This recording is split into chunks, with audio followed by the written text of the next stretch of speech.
Welcome back to the channel. Don't forget to like, share, and subscribe my channel.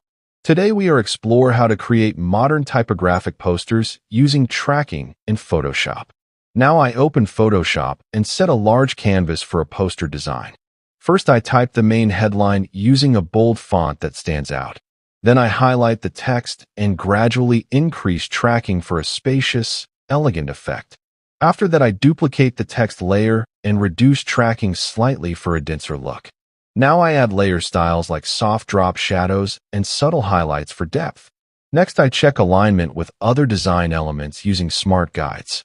Then I combine tracking adjustments with kerning tweaks for precise letter spacing. After this I refine gradient overlays to complement the text aesthetics.